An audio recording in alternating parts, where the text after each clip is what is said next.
Bonsoir à toutes et à tous. Tout d'abord, je voudrais exprimer ma profonde gratitude à mon ami Raphaël Grenman, qui m'a très très gentiment demandé de faire cette vidéo ce soir.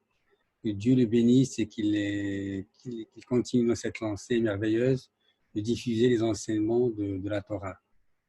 Alors, sans plus tarder, je voudrais aborder ce soir un thème très passionnant. Voilà de quoi il s'agit. Donc, de quoi il s'agit. Lorsque Moshe Rabbeinu monta sur le mont Sinaï pour recevoir les tables de la loi, Dieu lui dit à un moment de la discussion, va, descends, car ton peuple que tu as sorti d'Égypte s'est corrompu, ils ont fait l'idolâtrie.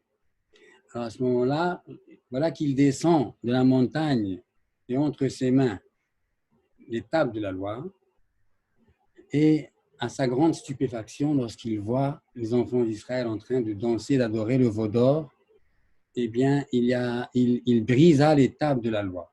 À vrai dire, il y a deux opinions. La première opinion dit que Moshe Rabbeinu les a volontairement brisées, ce qui lui a valu l'approbation divine. Mais la deuxième opinion dit, qui se réfère au Zohar, dit qu'au contraire, loin de nous de croire que Moshe Rabbeinu s'est emporté, non, elles sont tombées d'entre ses mains et elles se sont brisées. Alors, encore faut-il comprendre les deux opinions, puisque les Hachamim disent « Elou ve'elou divrei Elokim hayim », aussi bien la première que l'autre ont une valeur, mais encore faut-il comprendre dans quel contexte les sages ont dit ces deux opinions. Alors, la première opinion peut aisément se comprendre, car voilà un peuple qui, au lendemain de sa sortie d'Égypte, après tous les miracles que Dieu a opérés en sa faveur, il trouve le moyen de faire l'idolâtrie. Donc, Moshe Rabbeinu a estimé que désormais, quelle valeur auraient ces tables? Alors, il les a prises, il les a brisées volontairement. Et Dieu lui a dit, que tu as brisé ces tables de la loi. Mais la deuxième opinion est beaucoup plus profonde, puisqu'elle se réfère au Zohar. Le Zohar nous dit que ces tables de la loi étaient faites du doigt de Dieu. Elles étaient gravées, elles étaient gravées de part et d'autre, et elles avaient quelque chose de tout à fait miraculeux. C'est que les lettres, on pouvait les lire vues de face comme vues d'arrière, car la logique veut que lorsqu'on lit quelque chose de vue de face, si on le lit vue d'arrière, eh bien on voit à l'envers. Eh bien là, on pouvait lire aussi bien vue de face à l'endroit que à l'endroit vue arrière. Et donc, ces tables de la loi, en plus, elles avaient, comme le signifie le Biakov Essera dans un de ses piyutim,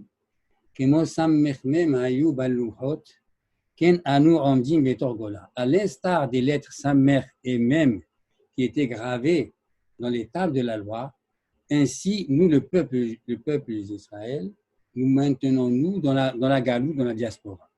C'est-à-dire que expliquer la surexistence du Ham Israël, c'est un phénomène tout à fait surnaturel. À l'instar de ces lettres-là, Samer et Mem, qui sont une est sphérique et une est carrée, donc elles comportent un halal, c'est-à-dire un vide. Comment ces lettres-là pouvaient-elles se maintenir dans le support des louhot? C'était un miracle tout à fait exceptionnel. Donc,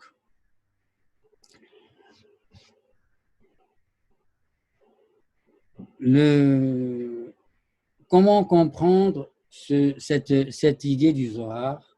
Eh bien, on peut tracer un parallèle entre les tables de la loi et la mezouza. Pour la bonne raison que dans la mezouza figurent les 10 commandements. Shema Israël, Hashem Kinu Hashem Echad, je suis l'Éternel ton Dieu qui t'a fait sortir d'Égypte, fait référence à la première premier commandement. Et par exemple, à Safta de Granecha, tu récolteras ton blé, tu ne voleras point ton blé et pas le blé du prochain, etc., etc. Donc, si on analyse bien la mezouza, on voit qu'elle comporte les 10 commandements. Donc, on peut tracer un parallèle entre les tables de la loi et les 10 commandements. Donc, plus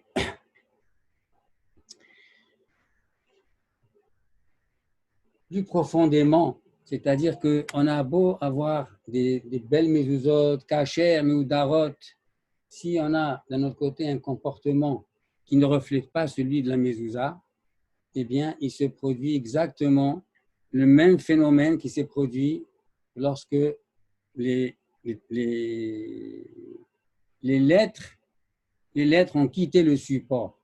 C'est-à-dire que la Havera, la transgression de Avodah Zarah, était d'une telle acuité que les lettres qui étaient gravées sur le support du doigt de Dieu n'ont pas supporté cette transgression et elles se sont volatilisées, quittant ainsi le support, et ce qui fait que les tables sont devenues lourdes, ont retrouvé leur statut premier puisqu'elles étaient en diamant, et le diamant pèse extrêmement lourd, et donc Moshe Rabbeinu n'était plus à même de les porter, elles sont tombées, elles se sont brisées.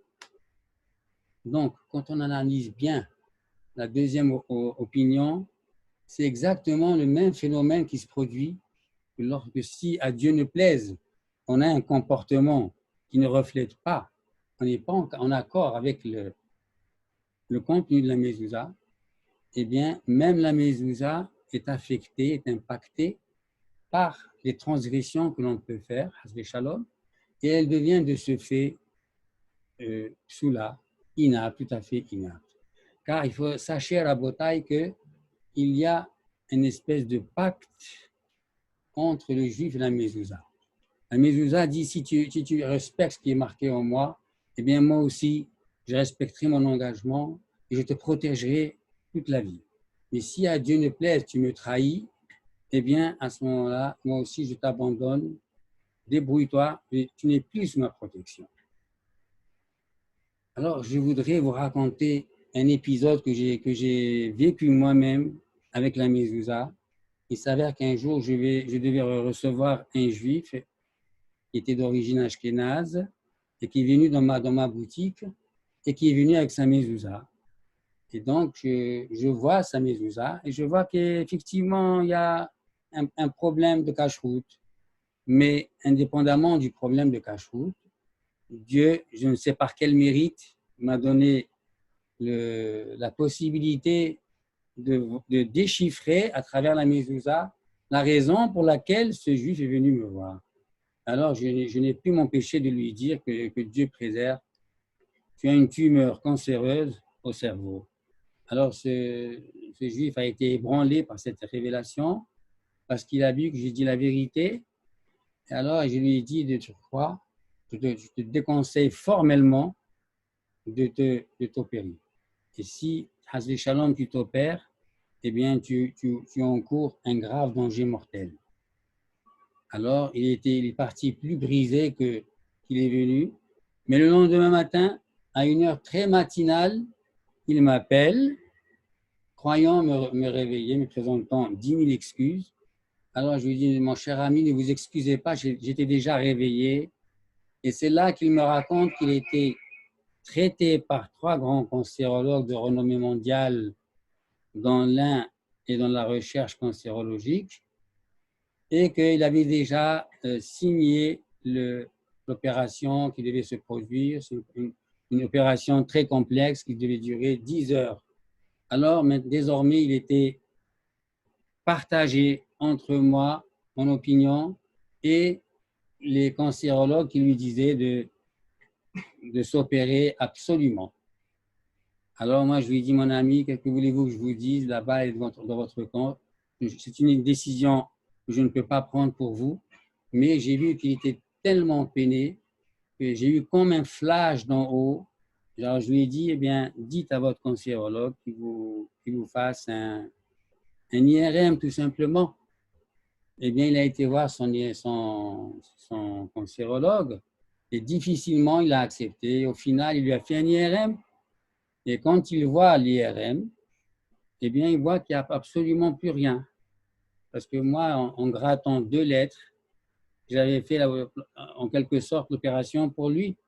Et je ne pouvais pas lui expliquer des choses d'une telle nature. Alors, le cancérologue a dit, soit on va faire l'IRM. Et au final, ils ont fait 3 IRM. Et il s'est avéré que la tumeur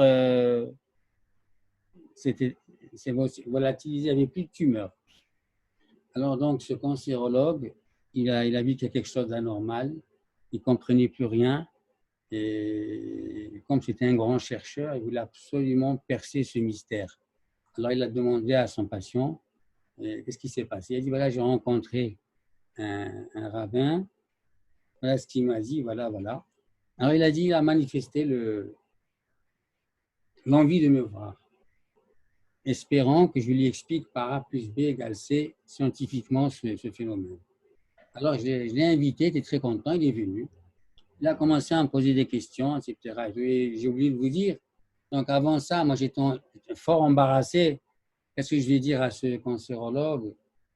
Alors qu'est-ce que j'ai fait? J'ai allumé une bougie à mon ancêtre. Je lui ai demandé de m'inspirer, de lui dire de ce que je dois lui dire. Et voilà qu'il vient. Et il s'assoit et commence à me poser des questions, réponses. S'il me demandait quelles questions et quelles réponses je lui me posais, je serais incapable. Je crois que c'est mon saint ancêtre qui parlait à travers mes cordes vocales et qui me dictait ce qu'il faut lui dire. Eh bien, sachez que ce débat a duré 4 bonnes heures comme ça. Et au bout de 4 heures, vous savez ce qu'il me dit? Monsieur le rabbin, c'est fabuleux, c'est extraordinaire, c'est la vérité même.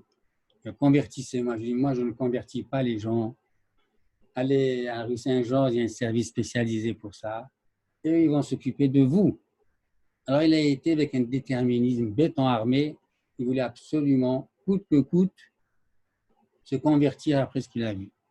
Donc, je n'avais plus de nouvelles de lui. Et un beau jour, voilà qu'un homme, il rentre, un homme chapeauté, barbu, vraiment une aura sur le visage, une chérina. Alors, moi, je ne l'ai pas reconnu du tout, cet homme. Je croyais que c'était un rabbin qui est venu pour collecter pour une yeshiva, une autre œuvre. Alors, très, très spontanément, j'ai pris un petit billet pour lui donner. Il m'a dit, mais il ne s'agit pas de ça, Rav Yosef. Comment vous ne me reconnaissez pas? Je vous assure, monsieur, je ne vois pas qui vous êtes, excusez-moi. C'est là qu'il se présente, je suis le professeur tel. Alors, je me suis remémoré l'histoire. Alors, il m'a dit, j'ai obtenu ma conversion. Je suis venu pour vous remercier. Je dis, non, ne me remerciez pas. Moi, remerciez Dieu. Moi, je n'étais qu'un canal plus dans tout ça. Et voilà. Et alors, j'ai dit, qu'est-ce que vous allez faire maintenant? Il m'a dit, eh bien, ma femme et mes enfants, je leur ai proposé de se convertir. Ils ne veulent pas, qu'à cela ne tienne, dit-il. Ce qui compte, c'est que j'ai découvert que je suis juif à part entière. Et qu'est-ce que vous allez faire désormais? Il dit, je vais arrêter tout ça. Je vais aller à Jérusalem dans un haut institut d'études talmudiques. Et je vais me donner à fond la caisse dans l'étude de la Torah. Donc voilà, en conclusion, la Mezouza, elle a sauvé un juif d'une mort certaine et elle a révélé un vrai prosélyte, un vrai Ger Tzedek, Baruch Hashem. Donc on peut continuer dans cette lancée et dire que la Mezouza est extrêmement importante dans les foyers juifs puisqu'elle comporte 713 lettres qui est la même valeur numérique que Teshuvah. C'est-à-dire que on ne peut nullement prétendre faire une véritable Teshuvah si on n'a pas des mezuzot qui sont vraiment kasher et meudarot. Donc, et le Zohar de dire, tu connais Zohar, mezuzot au pluriel. c'est les mêmes lettres que Zaz Mavet. La mort, elle s'en va. C'est-à-dire que si on a posé à nos portes des mezuzot cachères écrits dans des conditions draconiennes de cache-route, eh bien, on peut s'assurer que même l'ange de la mort n'a pas le droit de rentrer dans cette maison, sauf quand après 120 ans et 127 ans pour les femmes, le temps arrive là. Je voudrais vous finir en vous racontant un autre épisode que j'ai vécu personnellement lorsque j'habitais à la rue de la Grange-aux-Belles. Et c'était une résidence de 8 étages. Et moi, j'habitais au premier étage. Et un jour, je rentre du travail et voilà qu'il y a un monsieur qui tape à ma porte, un monsieur mandaté par la mairie. Bonsoir monsieur, qu'y a-t-il à votre service? Comment qu'y a-t-il à votre service, dit-il.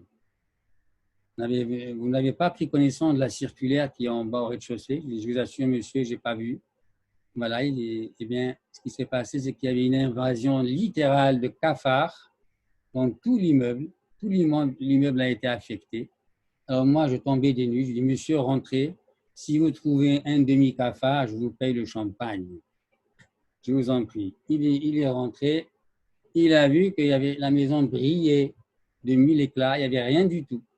Alors je lui ai dit dans mon cœur, si tu savais quel système d'alarme j'ai moi en pensant à la mezouza, une mezouza de 15 cm écrite dans des conditions draconiennes, eh bien, elle n'a pas laissé les cafards rentrer chez moi, car moi, je n'ai pas le cafard, et encore moins cafard baricard.